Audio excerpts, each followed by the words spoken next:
다음은 네트워크 연결 순서 순천방송국 연결합니다. 이 송나영 앵커, 이 지지부진한 순천 11구 진상규명과 관련해서 정부를 향한 규탄의 목소리 높습니다. 그런데 단순히 정부를 향한 것만 같지는 않습니다. 이 김영록 지사를 향한 비판의 목소리도 많았는데요. 이 김 지사, 오늘 유족들을 만났다고요. 여순 11구 사건 희생자 유족 결정이 지지부진하자 지역사회의 우려의 목소리가 큽니다. 이를 의식한 듯 특별법 제정 3년이 지나서야 김영록 전남지사가 처음으로 유족회와 간담회를 가졌는데요. 유족들은 김 지사의 역할과 활동에 큰 아쉬움을 전했습니다. 유승용 기자의 보도입니다. 국무총리가 위원장인 여순 11구 사건위원회는 지난달 희생자 신고 420건을 서면 심사했습니다. 이 가운데 한국전쟁 기간 등을 이유로 19명을 기각했습니다. 지금까지 중앙위원회가 결정한 희생자는 전체 7,465건 가운데 1,000여 건에 그치고 있습니다. 전남도 실무위원회가 심사해 중앙위로 넘긴 비율도 53%에 그치고 있습니다. 국정감사에서 실무위원장인 김영록 지사가 직접 챙겨야 한다는 지적이 나온 이유입니다. 실무위원회 회의가 10번 있었습니다. 그중에 몇 번 참석하셨는지 혹시 기억하십니까? 한 2번 정도 참석한 거. 네, 2번 참석하셨습니다. 근데 그 2번이 이제 위원들이 임명장 수여할. 김 지사의 행보가 소극적이었다는 지적이 나온 뒤 유족회와 첫 만남이 이루어졌습니다. 특별법이 제정된 지 3년이 지나섭니다. 하지만 이마저도 형식적인 자리 아니냐는 지적입니다. 첫 대화 시간이 당초 30분만 계획된 데다 다른 일정과 겹쳐 진행됐기 때문입니다. 혹시 좀 여유 시간이 있을 때 우리 한번 좀 말씀드리고 부탁도 하고. 몇 시까지지? 30분까지. 아니 너무 짧다. 김 지사는 2018년 전남지사로는 처음 국가를 대신해 희생자 유족에 사과했고 2022년부터 정부 합동 추념식으로 격상했다는 점을 강조했습니다. 그러면서 희생자 유족 심사를 서두르겠다고 말했습니다.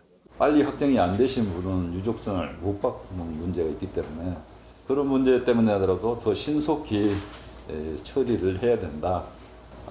지금 저희들도 좀 서두르고 있다는 말씀 드립니다. 전남도는 올해 말까지 실무위에서 희생자 신고조사 누적 5천 건을 완료하겠다며 지사가 직접 주재하는 실무위 전체회의 개최도 검토하기로 했습니다. KBS 뉴스 유승용입니다. 정부가 추진하는 기후대응댐인 화순 동복천댐 건설과 관련해 전라남도가 동복천댐 주민 대표들에게 댐 건설 협조를 당부했습니다. 전남도는 오늘 동부청사에서 동복천댐 주민 대표 간담회를 열고 댐 주변 지역 정비사업 확대와 주민 지원 사업비 상향 등 정부의 주민 지원 대책 확대를 지속적으로 건의하고 있다고 밝혔습니다. 동복천댐은 총 저수량 3,100만 톤 규모로 주암댐 상류인 화순군 사평면 지역에 지어지는 정부 주도 댐입니다.